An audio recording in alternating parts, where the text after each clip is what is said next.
బోధన్లో మన ఊరు మన భద్రత మన బాధ్యతపై సమగ్ర అవగాహన కార్యక్రమం నిజామాబాద్ పోలీస్ కమిషనరేట్ ఆధ్వర్యంలో బోధన్ లయన్స్ క్లబ్ లో మన ఊరు మన భద్రత మన బాధ్యత కార్యక్రమం ఘనంగా నిర్వహించారు. కొత్తగా ఎన్నికైన సర్పంచ్లు, మున్సిపల్ కౌన్సిలర్లకు రోడ్డు భద్రత, సైబర్ క్రైమ్ నియంత్రణ, డ్రగ్స్ నిర్మూలన, సీసీటీవీ కెమెరాల ఏర్పాటు వంటి అంశాలపై విస్తృత అవగాహన కల్పించారు.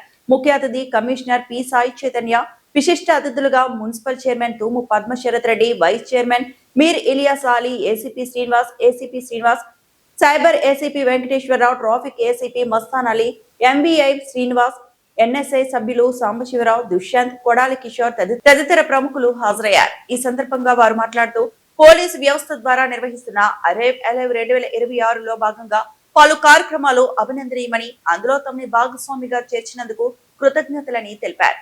తమ వంతు పూర్తి సహాయ సహకారాలు అందిస్తామని వారు తెలిపారు. ఈ కార్యక్రమంలో బోధన్ ఎస్హెచ్ఓ వెంకటనారాయణ, సిఐలు విజయబాబు, కృష్ణ, ఎస్ఐలు మచ్చేందర్, మనోజ్, చంద్రమోహన్, సునీల్ తదితరులు పాల్గొన్నారు. సర్పంచ్లు, వార్డు సభ్యులు, ప్రజలు హాజరై కార్యక్రమాన్ని విజయవంతం చేశారు.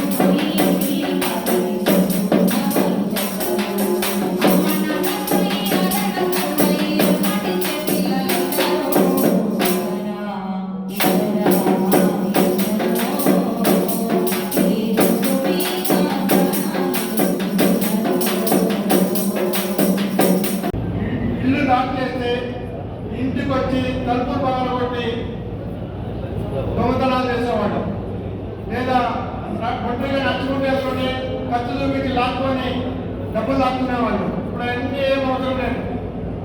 మీకు తెలియకుండా మీ ఇంట్లోకి వస్తారు, మీ బ్యాంకులోకి వస్తారు, మీ సెల్ ఫోన్లోకి వస్తారు, మీకు తెలియకుండా పైసలు ముందుకుపోతారు.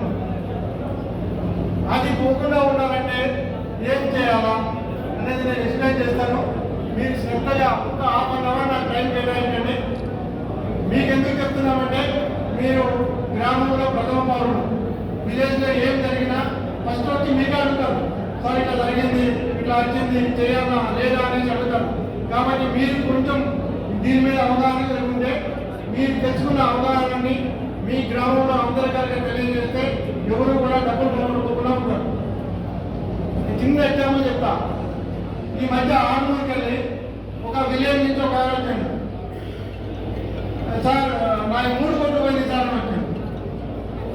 అర్థం చేసుకోండి, 3 కోట్లు ఒక మనిషి, చిన్న పల్లెటూరు. బాబు మీలాగా ఇంకా మీ ఊళ్ళో ఎంతమంది పోయినాయి అని అడిగిన, మొత్తం మా ఊళ్ళో నాలాగా ఇంకా నలుగురు పోయినాయి, అందరూ కలిసి 6 కోట్లు కొట్టుకున్నాం. 6 కోట్లు ఏం చేసినాడు అంటే ఆన్లైన్ బెట్టింగ్ ఆడి. ఆన్లైన్ బెట్టింగ్ అనేది ఆడము ఈయన ఏమో చేసుకుంటా డబ్బులన్నీ పోగొట్టుకొని మన ఫ్యామిలీని రోడ్డు మీద తీసుకెళ్ళాడు. బ్యాంకు దగ్గర బ్యాంక్ వాళ్ళ పేరు చెప్పి ఒక current account, SBI account open చేయడం. ఒక్కొక్క పిల్లలకి 4, 5, 6 బ్యాంకుల అకౌంట్లు ఉన్నాయి. 6, 5 వీటికి 30 ఏళ్ళు వస్తాయి. బట్ 6 అకౌంట్లలో కలిసి దాదాపు 15-20 కోట్లు ఫ్రాడ్ జరుగుతుంది. దాంట్లో కేసు రిజిస్టర్ అయినప్పుడు ఫస్ట్ ముద్ద ఎవరైతాడండి? ఫర్ ఎగ్జాంపుల్ పెద్ద ఉన్నారు ఇక్కడ, ఈయన ఎవరో మోసం చేశారు, ఈయన అకౌంట్ నుంచి పైసలు పోయినాయి. మేము పోలీసు వాళ్ళు ఏం చేస్తాం, ఈ అకౌంట్ నుంచి పైసలు ఫస్ట్ ఏ అకౌంట్కి వెళ్ళాయి, ఆ అకౌంట్ నుంచి ఏ అకౌంట్కి వెళ్ళాయని మేము చూస్తాం కదా. చూసినప్పుడు అప్పుడు ముద్ద ఎవరైతారు, అకౌంట్ ఎవరైతాడు కదా. అకౌంట్ అనేది ఎప్పుడైనా అందరూ దయచేసి గుర్తుపెట్టుకోండి, అకౌంట్ అనేది పర్సనల్ గా మనము యూజ్ చేసుకోవడానికి పెట్టుకునే అకౌంట్. బట్ ఈ అకౌంట్ తీసుకుని నేను కిరాయికి ఇస్తాను, నేను అమ్ముకుంటాను అంటే అది నేరం. నాకు తెలియదు సార్, వాడు 5,000 ఇచ్చి నేను అకౌంట్ ఇచ్చేసిన అంటే చట్ట ప్రకారం నీ అకౌంట్లో డబ్బులు వచ్చింది కాబట్టి దాన్ని నువ్వే జిమ్మేదారు. కాబట్టి మీ అందరి ద్వారా నేను మీరందరూ కూడా విలేజ్కి వెళ్ళి యూత్ని, మీ కాలనీలో కానీ బస్తీలో కానీ కార్పొరేటర్లు ఉంటే యూత్ని తెప్పించి ఒకసారి వాళ్ళకి అవేర్నెస్ చేయండి. అకౌంట్లు ఎక్కి పరిస్థితుల్లో అమ్ముకోకూడదు, అమ్ముకుంటే మీరు కేసులలో ఇరుక్కుంటారు. ఈ బోధనలో ఈ యొక్క ఏదైతే జరుగుతుంది, ఇంకా మాకు 40 మంది దగ్గర లిస్ట్ ఉంది. ఆ లిస్ట్ కూడా మా పోలీసుల దగ్గర ఉంది. వాళ్ళ పేర్లు ఇస్తాం. వాళ్ళకి తీసుకున్న ఏజెంట్ల లిస్ట్ కూడా పోగిన వాళ్ళే. వాళ్ళు ఇక్కడి నుంచి పారిపోయినారు. వాళ్ళని తీసుకొచ్చి వాళ్ళు కనపడితే దయచేసి మాకు అప్పచెప్పండి. అప్పచెప్తే ఫర్దర్గా దీంట్లో ఎవరు విక్టిమైజ్ కాకుండా మనం చూసుకోవచ్చు. మీరు అనొచ్చు సార్, మరి ఇక్కడ అకౌంట్లో ఓపెన్ చేస్తే మన డబ్బులు పోలే కదా అని. సైబర్ క్రిమినల్స్ ఏం చేస్తారంటే, నార్త్ ఇండియాలో అఫెన్స్ చేస్తే నార్త్ ఇండియాని నార్త్ ఈస్ట్ అఫెన్స్ చేస్తే సౌత్ ఇండియన్ అకౌంట్స్ చేస్తారు. సౌత్ ఇండియాలో అఫెన్స్ చేస్తే మనకు కావాల్సిన అకౌంట్లన్నీ నార్త్ ఈస్ట్లో ఉంటాయి. కాబట్టి రేపొద్దున అక్కడ పోలీసు నుంచి అరెస్ట్ చేసి తీసుకుపోయారు అనుకోండి, వీడు జిందగీలో డబ్బులతో వాడి అకౌంట్లో 5 కోట్ల 6 కోట్ల టర్న్ ఓవర్ అయితే 30-40 కేసులు అవుతాయి. వాడు మినిమం 6 నెలలు 8 నెలలు బెయిల్ కోసం వాడు సంపాదించుకుంటా బెయిల్ కోసం ఖర్చు పెట్టాలా? ఒక పూట రాజస్థాన్ జైలు ఫుడ్ తింటాడు, ఒక పూట ఢిల్లీ జైలు ఫుడ్ తింటాడు, ఒక పూట కేరళ జైలు ఫుడ్ తింటాడు, ఒక పూట అరుణాచల్ ప్రదేశ్లో ఉన్న కేసులు అయితే అక్కడ కూడా అరెస్ట్ చేసుకోవాల్సి ఉంటుంది. ఈ సంగతి తెలియక పాపము 5,000కి 10,000కి అకౌంట్ అమ్ముకుంటున్నారు. దయచేసి మీరందరూ కూడా ఈ విషయంలో యూత్ని అలర్ట్ చేసి వాళ్ళకి అవేర్నెస్ కండక్ట్ చేసి ఈ అకౌంట్లు అమ్ముకోకుండా చూస్తారని చెప్పి కోరుకుంటున్నాను. నాతో సహా నా చెవికి పరిమితుల దూరంలో ఉంటుంది. ఎందుకంటే ఎమర్జెన్సీ కాల్స్ వస్తాయని పోలీస్ ఆఫీసర్ ఇదొకటి, మా మ్యాన్ ప్యాక్ ఒకటి తప్పకుండా ఉంటుంది. మీ అందరికీ గ్రామ పరిపాలన బ్రహ్మభూమి కాబట్టి మీ ద్వారా మా ట్రాఫిక్కి కొంచెం సహాయము చేయుతా ఉంటే మేము, ఎందుకంటే స్కూల్స్ కాలేజీలు రహదారులు అన్ని కడిగేసాం. నేను వచ్చి ట్రాఫిక్ ఏసీపీ నంబర్ సైన్ వస్తానని మనీ నేను వచ్చి ట్రాఫిక్ నిజామాబాద్ మీ బోధనలో కూడా ఒక తక్కువ ఉంది. యాక్చువల్లీ ఇక్కడ ట్రాఫిక్ కాంపౌండ్ ఒక పోలీస్ స్టేషన్ ఉంది ఇక్కడ. అయినా నాకు మెన్ లేకపోవడం వల్ల మన SI4 జవాన్ ఇక్కడ పనిచేస్తూ 6 నెలలు సేమ్ కాబట్టి ట్రాఫిక్ ఇప్పుడు ఉన్న దాంట్లో నెంబర్ 1 సైబర్ క్రైమ్, రెండోది ట్రాఫిక్. ఈ రెండే సవాళ్ళతో కూడుకున్నది. ఎందుకంటే చిన్న కారణాలతో మీ కోటగిరి నుంచి గత 15 రోజుల క్రితం ఒక ముస్లిం అబ్బాయి యువకుడు పెళ్ళైన వాడు, పిల్లలు ఉన్నవాడు ఇక్కడ కోటగిరిలో బయలుదేరి నిజామాబాద్లో ఆరెంజ్ పార్క్ స్కూల్ అసంపల్లి దగ్గర వరికోత యంత్రము ప్లస్ దాన్ని మొక్కజొన్న 2 మిషన్స్ పెట్టుకున్నాడు. ఇక్కడి నుంచి బయలుదేరి ఖమ్మం పోవాలి ప్రయాణం. ఆయన తెలుసు మీకు వరద జరుగుతుందని హెలికాప్టర్ కూర్చుంటే డ్రైవర్ పైన ఉంటాడు. ఆయన ఒక కుదురుంది అంతే, ఆయనకి ఏం అర్థం కాదు యాక్సిడెంట్. ఆ అబ్బాయి అక్కడ లెఫ్ట్ చిన్న కర్వ్ ఉంది అంతే, పెద్దగా ఏం లేదు. రోడ్డుకి కొంచెం కటింగ్ ఉంది, ఉసుకే ఉంది. జారి పడ్డాడు, ఇక్కడ ఆయన కింద పడిపోయాడు. చిన్న కారణం. మీకు ఎంత ట్రాఫిక్ గురించి మీకు చెప్పడానికి కారణం అదే. ఒకవేళ హెల్మెట్ ఉంటే సర్వైవ్ అయ్యే ఛాన్స్ ఉండేది. హెల్మెట్ దొరుకోరు. Number 1 fashion. ఈ కటింగ్స్ రకరకాల కటింగ్లు వచ్చినాయి. మీరైతే కాదు కానీ స్టూడెంట్స్కి రకరకాల కటింగ్లు ఉన్నాయి. అది ఇబ్బంది అయితే పెట్టలేదు. ఆడపిల్లలు అయితే అమ్మా 90% ఆడపిల్ల బెటర్. మీరు కూడా కాదు కానీ చదువుకునే వాళ్ళు, లెక్చరర్లు, బాగా చదువుకున్న వాళ్ళకి ప్రాబ్లం ఉంది. మాకు నిజామాబాద్ విచ్చేసినటువంటి ముఖ్య అతిథులుగా విచ్చేసినటువంటి అంటే ఏర్పాటు చేసినటువంటి మన నిజామాబాద్ సిపి చైతన్య గారు, మరియు ఇక్కడ విచ్చేసిన వేదికను అలంకరించిన పెద్దలందరూ, ముఖ్యంగా ఇంతసేపు పొద్దున నుండి కూడా ఎంతో ఇంట్రెస్ట్గా అంటే ప్రతి ఒక్క విషయాన్ని మనం వినాలి, మన గ్రామాల్లో కావచ్చు, మన వార్డులలో కావచ్చు, ప్రతి ఒక్కరు కూడా ఈ విషయాలన్నీ మనం ఇంప్లిమెంట్ చేయాలి అన్న మంచి ఇంట్రెస్ట్తో ప్రతి ఒక్కరు కూడా పొద్దున్న నుంచి ఒక్కళ్ళు కూడా లేవలేదు. నేను దానికి మాత్రం ప్రతి ఒక్కరిని అభినందిస్తా ఉన్నాను. లేకుండా మరి మనకి సైబర్ క్రైమ్ వెంకటేశ్వర సార్ చెప్పిన ప్రతి ఒక్క విషయాన్ని కూడా మనం అందరం కూడా వినడం జరిగింది. మరి అదేవిధంగా పోలీస్ యంత్రాంగం వారు చెప్పిన ప్రతి ఒక్క అంశాన్ని కూడా మనము ఇంత ఇంట్రెస్ట్గా విన్నాము. మరి రేపటి రోజున మనందరం కూడా, నాకు తెలిసి నేను బోధన్ మున్సిపాలిటీ నుండి యాజ్ ఎ చైర్పర్సన్గా ప్రతి వార్డులో కూడా ఇటువంటి అవేర్నెస్ ప్రోగ్రామ్ని కండక్ట్ చేసి బోధన్ పోలీస్ శాఖ వారిని కూడా ఆహ్వానించి అవేర్నెస్ ప్రోగ్రామ్స్ కండక్ట్ చేస్తారని సందర్భంగా తెలియజేస్తున్నాను. మరి అదేవిధంగా ఇవన్నీ కూడా ఇప్పుడు ఈ రోడ్ సేఫ్టీ మెజర్స్ మనందరికీ కూడా తెలిసిన విషయాలే. అయినప్పటికీ కూడా ఈ రోడ్ యాక్సిడెంట్స్ కావచ్చు, ఇవన్నీ ఎలా జరుగుతున్నాయంటే ముఖ్యంగా యూత్కి అంటే వారికి మనము చేస్తున్న గైడ్ లైన్స్ వాళ్ళకి అర్థం కాక కావచ్చు, లేకపోతే యూత్ కాబట్టి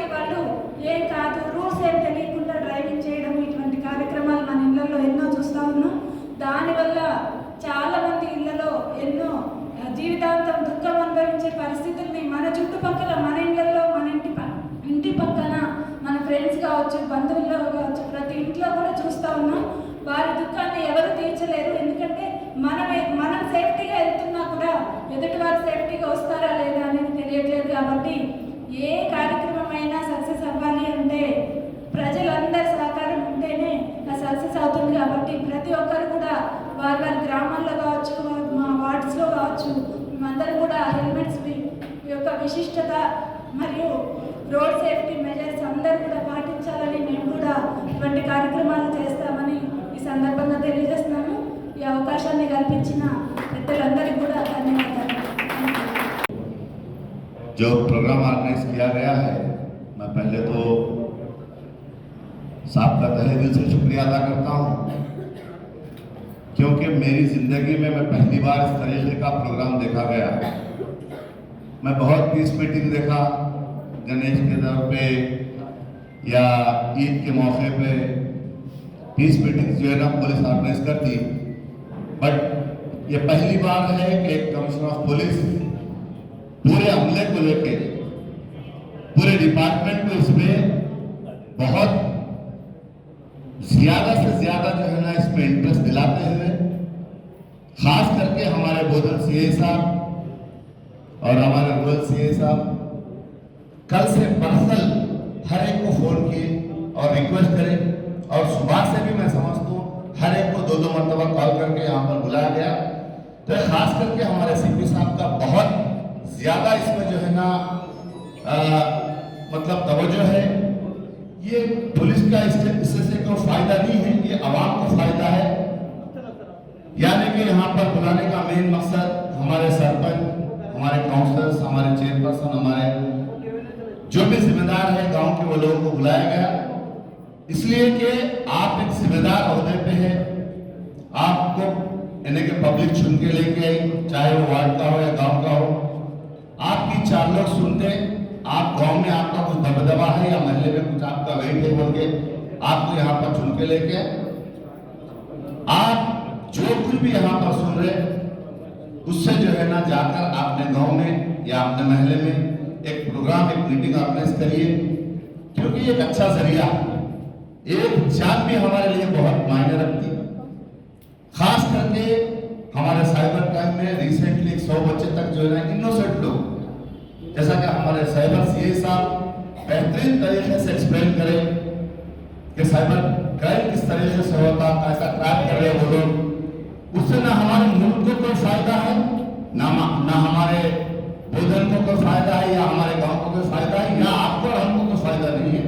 ये तो सिर्फ जिस तरीके से आप एक्सप्लेन करें, कोई चाइना, कोई कंबोडिया, कोई मलेशिया, थाईलैंड, जिस तरीके के भी जो क्राइम हो रहे वो अदर कंट्रीज से हो रहे, तो इसमें खास करके अपन अपने यूथ को हो या इसमें लेडीज को हो, एक छोटा सा एग्जाम्पल मैं रिसेंटली मेरे सामने आया कि एक लेडी जो है ना उसके हस्बैंड आउट ऑफ कंट्री में काम करते, कोई बहुत यानी कि रेगिस्तान में, डेजर्ट एरिया में है, वहां पे कोई बैंक्स की सहूलत नहीं है, वो किसी एक को मेरे घर पे अर्जेंट जरूरत है 50,000 की, आप किसी भी तरीके से मेरे घर तक पहुंचा दीजिए बोल के,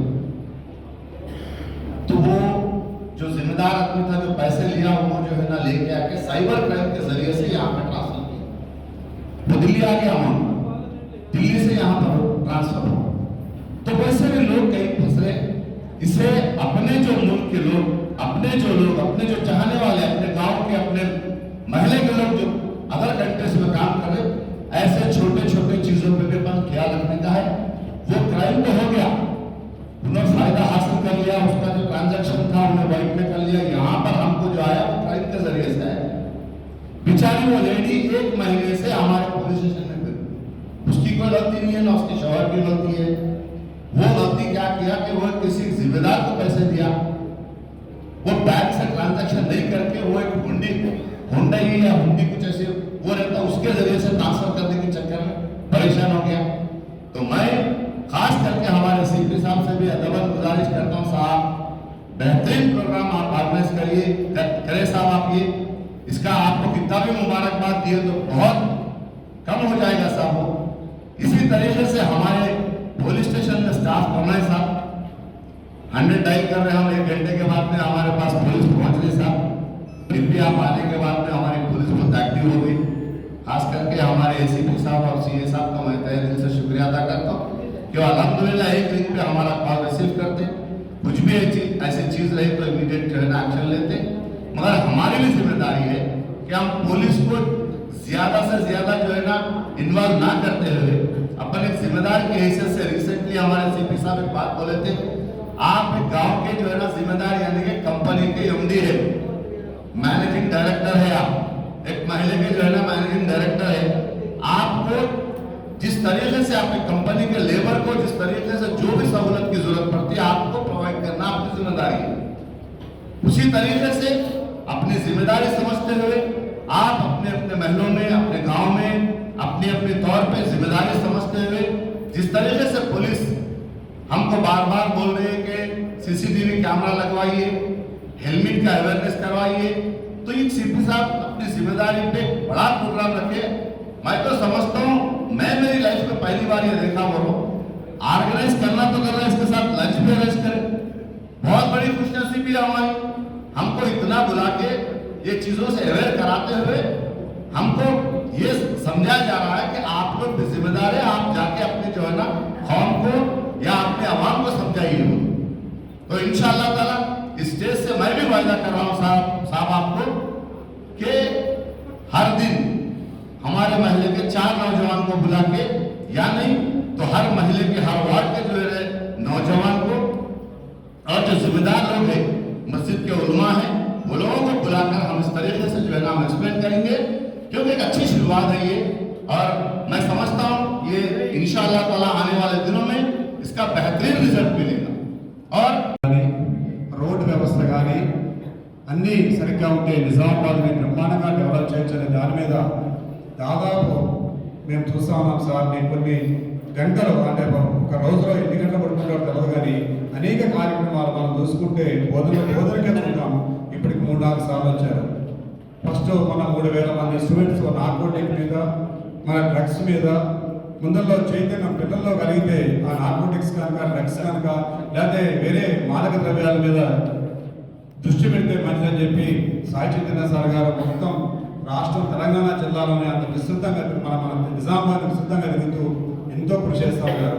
దాంట్లో భాగంగా ఇవాళ ఎరైరవ్ ముందర మన కొత్తగా ఎన్నికైన సర్పంచులకు కానీ ఇతర నాయకులకు కానీ పెద్దల ముందర దీంట్లో మారితే మన రోడ్డు వ్యవస్థలో కానీ గ్రామీణ ప్రాంతాల్లో ఎవరైతే యువత చెడిపోతుందో ఆ యువతని బాగు చేయాలని సార్ ప్రత్యేకంగా అన్ని గ్రామాల్లో అన్ని పట్టణాల్లో తిరుగుకుంటూ సారే స్వయంగా వస్తూ అందరినీ మొబిలైజ్ చేస్తూ ఈ ప్రోగ్రామ్ చేస్తున్నారు.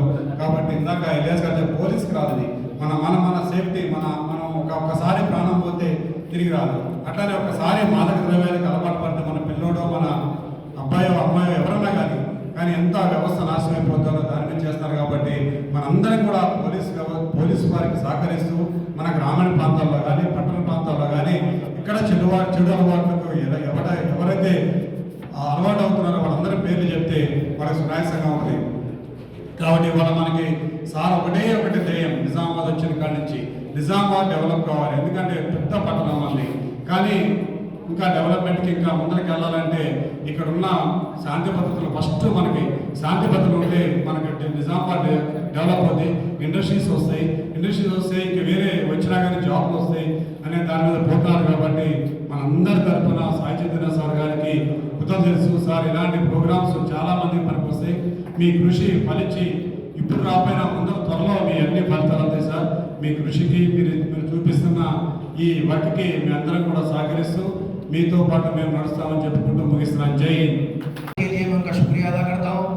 और इसी के साथ साथ जितने भी डिपार्टमेंट के हर शोबे से, जैसे कि साइबर क्राइम से हमारे श्रीनिवास साहब और ट्रैफिक से हमारे मस्तान अली साहब और जितने भी यहाँ पर कलाबंधन के भी डिपार्टमेंट की जानिब से आके हर चीज़ के ऊपर अवेयरनेस बहुत अच्छे तरीके से एक्सप्लेन किए हैं, समझाए हैं। और अपना जितने भी यहाँ पर तमाम काउंसलर्स को, सरपंच हर गांव के सरपंच को, तमाम सियासी जिम्मेदारों को यहाँ पर बुलाने का क्लियर इंटेंशन, क्योंकि हम भी थोड़ा समझदार हैं, तो अपनी समझदारी दिखाते हुए आपकी हमारी सबकी जिम्मेदारी है।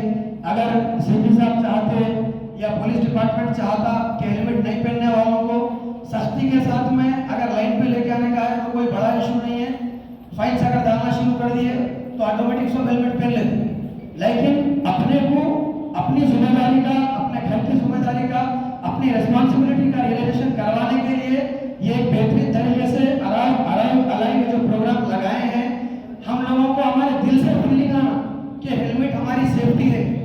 हेलमेट पहनने से हम लोगों अगर खुदा ना खास्ता कोई हादसा होता है तो उस हादसे में हमारी सर की, हमारी जान की हिफाजत हो सकती। ये हमारे अंदर जो है ना एक एहसास आना, ऐसा नहीं है कि पुलिस वाले फाइन डालते बोल के पहन के निकल गए, फिर पुलिस की गाड़ी नहीं दिखी तो हम सीधा चले गए, ऐसा नहीं रहना। तो तमाम सियासी जिम्मेदारों की भी जिम्मेदारी है कि हम लोग अपने अपने नौजवानों को, अपने महल्ले के लोगों को इसके ताल्लुक से अवेयर करें कि वो लोग हेलमेट पहन कर जाएं और ड्रिंक एंड ड्राइव से दूर रहें।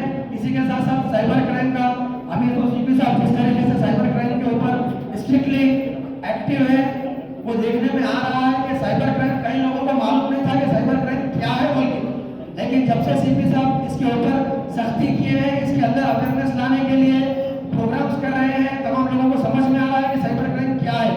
जैसे कि हमारे वाइस चेयरमैन साहब बोले कि इसके अंदर बहुत से इनोसेंट लोग, उन लोगों को ये कह के गुमराह किया जा रहा कि आप अकाउंट बना के दे दो, आपको महीने को 15,000 देंगे, 20,000 देंगे। वो बेचारे ये नहीं सोच रहे कि वो पैसे कहाँ से आ रहे हैं, क्या होगा उनके अकाउंटों के साथ में, ये नहीं सोच रहे, बस अपना अकाउंट दे दे रहे हो 15,000, 20,000, 30,000 की लालच में।